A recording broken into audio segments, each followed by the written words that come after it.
Hello, everyone. Welcome back. Today is October 12th, 2022. It is a Wednesday and a lovely day out. A little smoke in the air. You can kind of see it.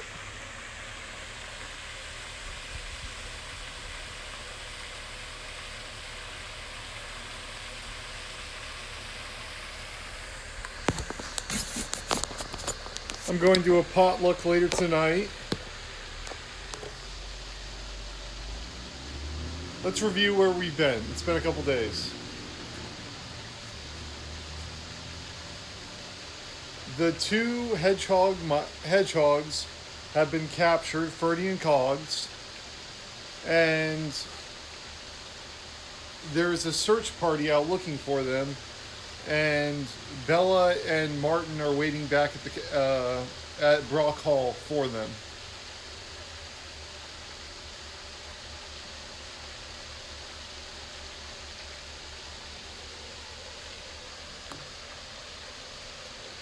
Bella paused, gazing at the run of grain on the tabletop. She was remembering times long gone. Where did old Brock Tree and Boar the Fighter go questing? Martin asked softly. The Botcher gave him a single word. Salmonstrawn. Salmonstrawn? Martin repeated the strange sounding word. Bella nodded, knowing slowly. Aye, the Fire Mountain, secret place of the dragons. Martin's eyes went wide with wonderment. Bella, don't stop now. Carry on, please. The Badger smiled wistfully. Ah, little Martin the warrior, I see the same strange fire kindled in your eye just as it was with his father, my father, and his father before him. Why must Salmonstrawn always weave its spell upon the brave? I can see your desire to travel there. That is, I want. That is, I want it to be. Martin furrowed his brows. You want me to travel to Salmonstrawn? But why? Bella leaned close, emphasizing each word with a tap of her paw on the table. Since Boar left Mossflower, we've lived under virtual siege. First, there was the rebellion, when many brave woodlanders lost their lives. Then there was the settlement with the slummy hovels, and trolls and soldiers harassing the creatures that had endured living there. I know it seems fairly safe out here in Brockhall, but will it always be so? Now that Tasmania rules Koiter, we can never be sure what she will do next. Ben Stickle hit the nail on the head when he said that Koiter would not last without creatures to supply it with rations. Will the cat start to search Mossflower for us? She will have to do something before next winter. She has a full army to feed. Martin, I feel that we are living on a knife's edge here. Ben Stickle wants peace. Skipper wants war. The Abbess wants peace. Lady Amber wants war. Boar the Fighter is the rightful ruler of Mossflower. I cannot leave here. I have responsibilities to our friends and woodlanders and the quorum. Could I send Martin? Who could I send? Martin, there is only you. You have traveled. You are an experienced warrior. You are the only one I will stake my trust on. Do not rush to give me your answer now. I want you to think about it. This is a very dangerous mission, and I will understand if you wish to stay here. My home is your home. I believe that my father still lives. You must bring him back to Mossflower to break Tasmania's reign. Together, under the leadership of Boar the Fighter, we will defeat Tasmania. The spell was broken by Lady Amber, who came striding in with a face that was so grim it heralded bad news. Ferdy and Cogs are lost for sure. We scoured high and low, all of us. It's as if the forest has swallowed them up. Bella scratched her stripes reflectively. Have you seen Chib? Yes, he's been around Koiter, nothing to report. Really, I sent him on a wide patrol of the woods. Maybe he'll bring news before nightfall. The searchers returned at noon. Goody had busied herself, setting out a salad luncheon on the seaward Sayward outside Brock Hall. Woodlanders ate in silence, avoiding any mention of the lost young ones while Goody was about. Shortly they set off again to resume searching. It was not a happy day in Mossflower. Martin was torn with a desire to help the searchers and curious to find more about the mysterious place called Salmonstron. The former one, by early noon, he was out searching with the others, knowing that Bella would tell him more that night. Tsarmina stood at her high chamber window watching the perimeter of the wall where the trees thinned into the shrubs and bushes. There they were at last. The ragged columns tramped out of the woodlands with Claude bawling orders at them. Come on, you sloppy mop. Sharpen yourselves up in proper ranks. Right, markers, lead off. Tidy the pace up there. I'll not have you lopping into the garrison like a load of hedgehogs on a daisy chain today. You there, yes, you, liven up your ideas, mulatto, or I'll liven them up for you with my spear. The captain's voice drifted up to Tsarmina. She could see plainly there had been no losses among her troops. Neither had there been any mass of captives taken.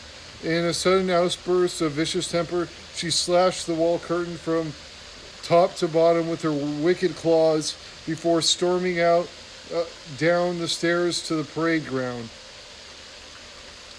The three platoons staggered in to an untidy halt in the courtyard. Warily they bumbled their way into formation, shouldering weapons and showing thousand eyes shields front and center.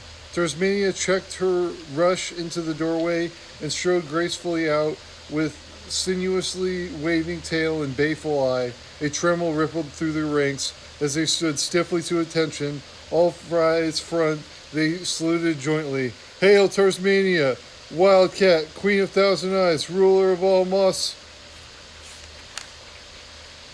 Save your breath, fools. You'll get the chance to speak when I say, and not before. Tsarmina prowled between the ranks, missing nothing, not even the two pitiful forms that lay bound on the gravel. Fortuna rooted to the spot, feeling the queen's feral breath raising the hairs on the nape of her neck. Well, Fox, it seems that you had a cherry spring out in the woods. I noticed that half the patrols are injured in one way or another. Tell me, did those two small windlanders put up such a fierce battle? Tsarmina continued circling Fortuna, her voice at a level of dangerous calm. No need to worry now, eh, Fox? We've caught them. They're two champion warriors this time. What if I may ask, was your heroic part in all this? Fortuna's limbs trembled with effort of standing motionless. It was Claude who caught them, milady. He found them asleep in a tent made from a blanket ashleg, and I helped bring them in. Tsarmina repeated the phrase slowly. You helped bring them in. I see. Good work. The pine marten was next to receive Tsarmina's attention. We got some hummingbirds stopping by. We put a feeder out.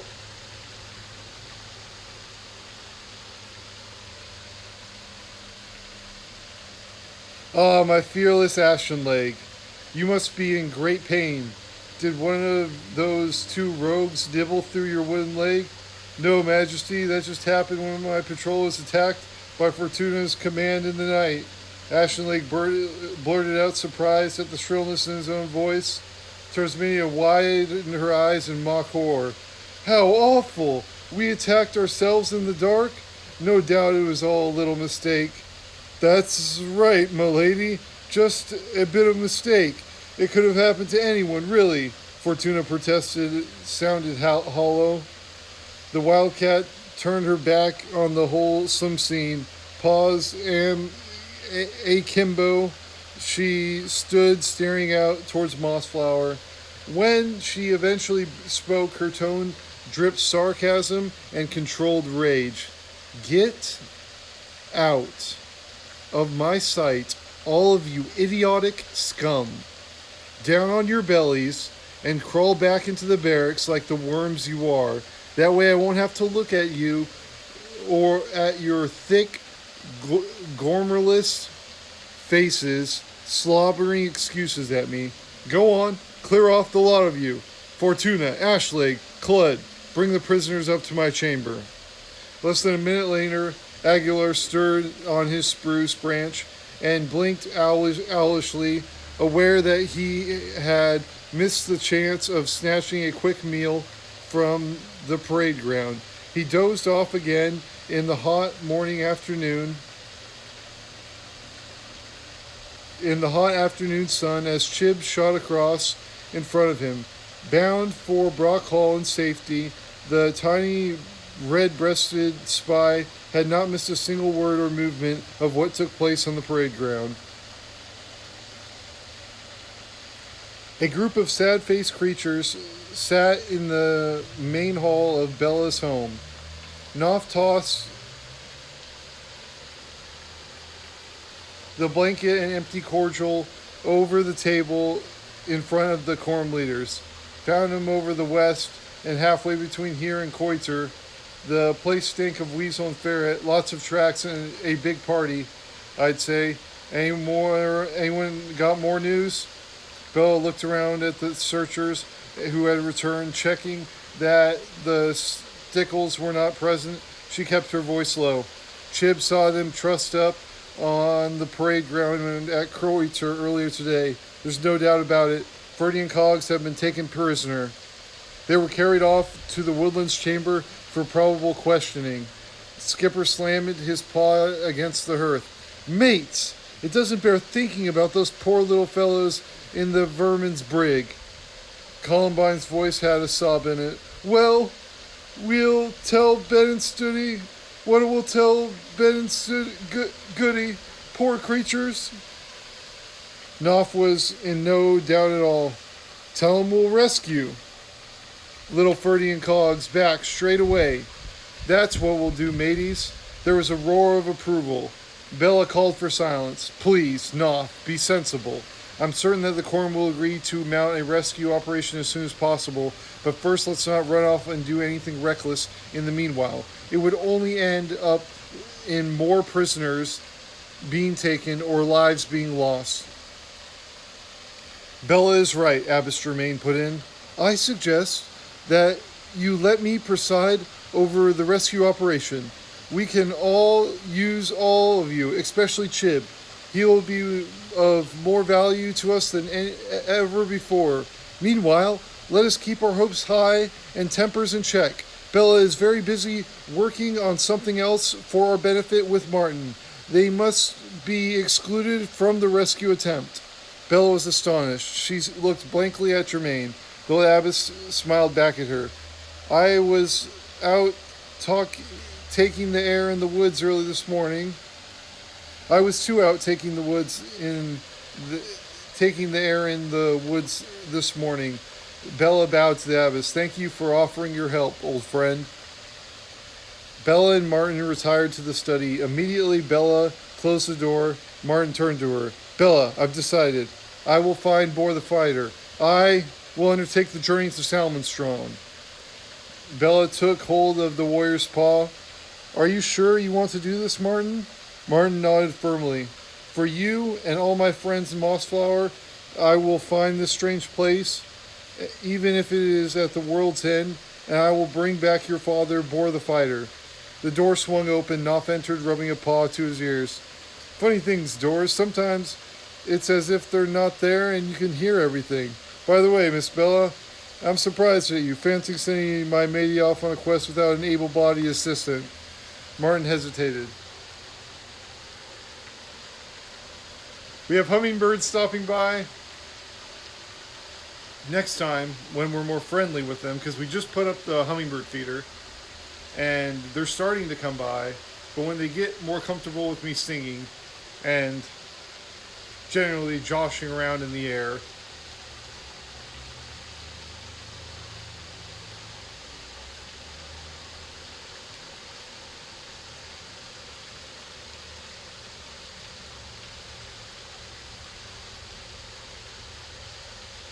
Martin hesitated. He looked to Bella. I feel a lot safer with a good thief along. The kindly badger smiled. Of course. Careless of me. Welcome, Knopf. We may need a sharp brain as sharp as yours. They sat on the edge of the scroll-littered desk while Bella settled comfortably into an old armchair. She sighed and looked from one to the other. Well, I wish we knew where to begin. Fighting badgers have been going off questing for Solomon Strawn as far back as memory goes. My grandfather, old Lord Brocktree, went off when I was very small. Then later he was followed by my father, Bor the Fighter. Is there any record of where they found it or any maps on the way to Solomon Strawn? Martin interrupted. Bella stroked her stripes thoughtfully. There must be a map somewhere. Both Lord Brocktree and Bor seemed to know where they were going. One thing I do know is it would be far too difficult to find the place of dragons without some form of key or map. You would need directions. Knopf smiled disarmingly. He picked up a bundle of scrolls from the desk. Well, matey, the solution is simple. Let's find the map. It had been a confusing and frightening day for the two little hedgehogs. Since they had been taken by Cloud's patrol, not a word had passed between them. Both lay on the floor of Tsarmina's rooms, trying to forget the pain that shot through their bound-up paws and the filthy-tasting gags tied roughly across their mouths. Ferdy snuffed through his nostrils for breath and exchanged glances with Cogs. What must Goody and Ben be doing? What would the quorum leaders organize a search and a rescue? What lay ahead, they could only guess, but it wasn't going to be pleasant. Tsarmina sat watching impassively as Ashley cut the captives' bonds and relieved them of their gags. Ferdy and Cogs lay quite still, fighting back tears as the circulation was painfully restored to their swollen limbs. Clud stirred their inert forms with a spear point. Huh. They're fit enough, milady. Wait till their tongues loosen up, and we'll see what they've got to say for themselves. Cogs rolled closer to Ferdy. Don't tell these villains a thing, matey. Let's be like Martin and Knopf, brave and silent. His voice was barely above a whisper. Fortuna kicked out cruelly at Cogs. She regretted it immediately as her paw came into contact with his sharp little spines. Silence, prisoner. Don't you know you're in the presence of Her Majesty Queen Fortuna? Ferdy curled his lips rebelliously at the vixen. She's not our majesty. We're woodlanders. Tsarmina leaned forward to the two little creatures lying at the foot of her chair. Bringing her face near them, she slitted her eyes venomously. Baring her great yellow fangs and extending her fearsome claws, she gave a vent of a sudden growl. Yaroog! Ferdy and Cogs clutched at each other, their eyes wide with terror. Tsarmina laughed and leaned back in her chair.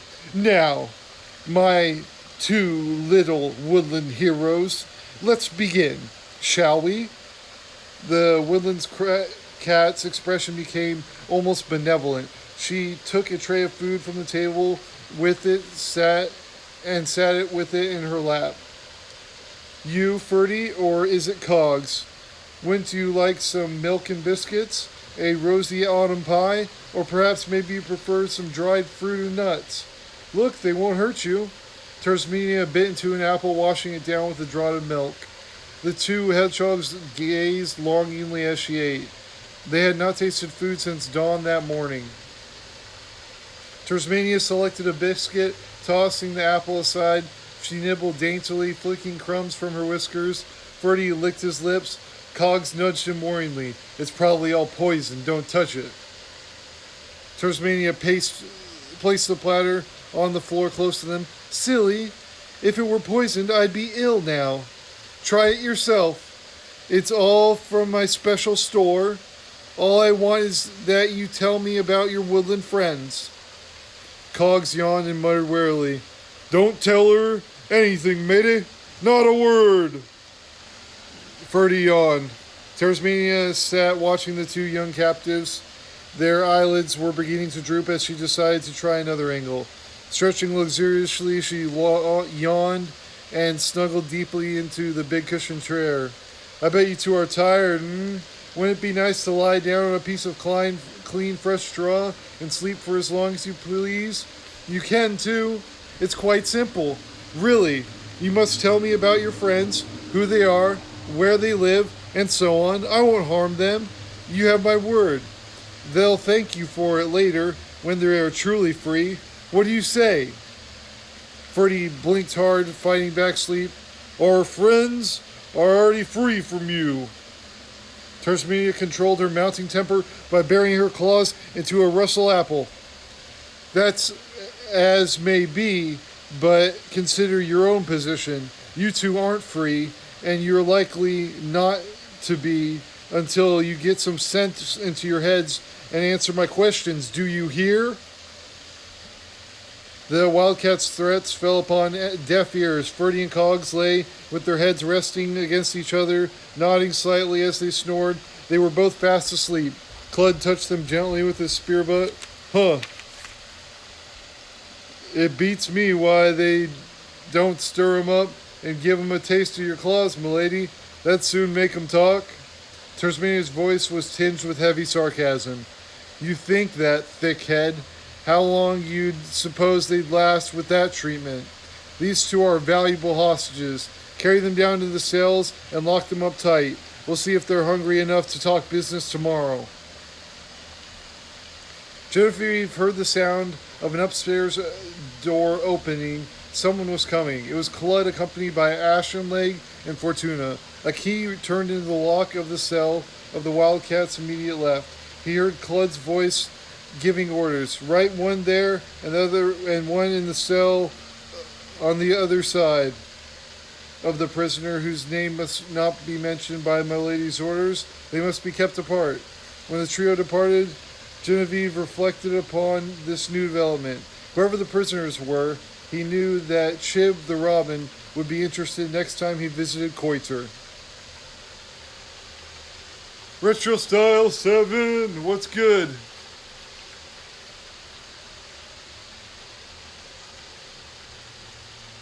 We're reading Mossflower.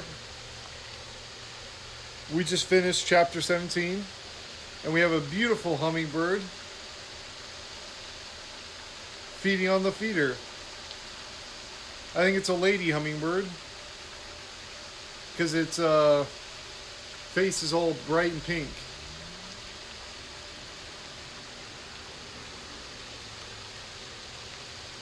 We'll time this better tomorrow, so that way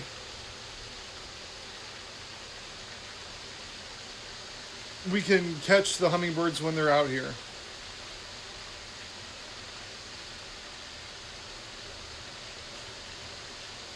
It is cool to catch you again, Styles Retro 7 or Retro 7 gang. Good to see you guys.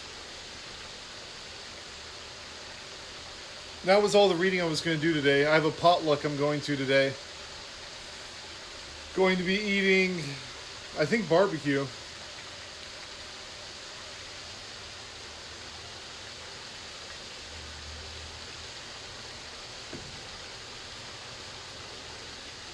Well, I'm going to switch gloves, and then I'm going to sing you a song, and then I'm going to call it.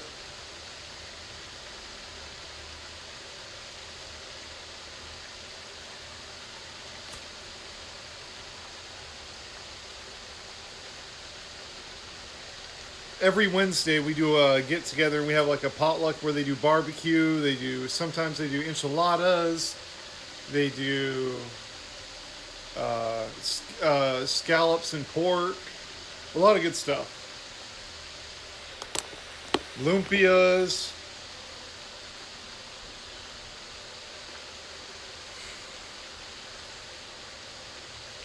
From the halls of Montezuma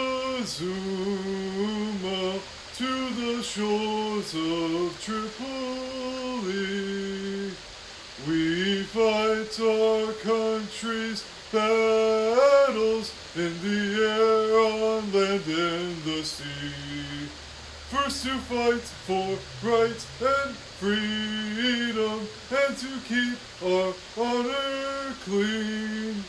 We are proud to claim the title of United States Marines. Our flags unfurled to every breeze from dawn to setting sun. We have fought in every clime and place where you could take a gun. In the snow of far-off northern lands and in sunny tropic scenes, you will find us always on the job, the United States Marines. Here's health to you and to our corps, which we are proud to serve.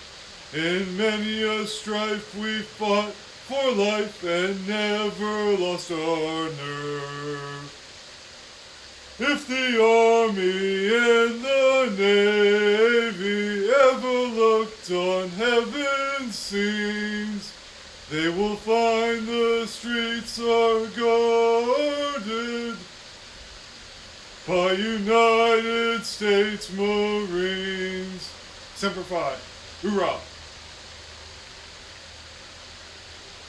I love the emotes. Thank you for the emotes in chat. It makes my day.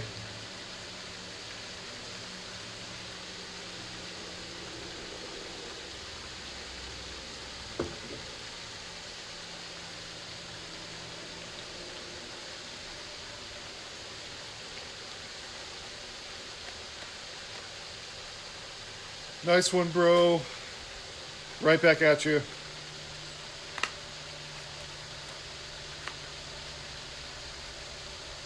I will leave you with the date.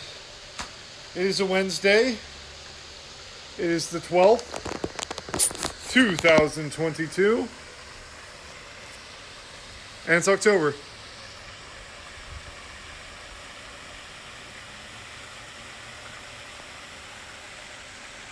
Ta-ta for now. Thank you everyone for stopping by. The chats and the emotes mean a lot.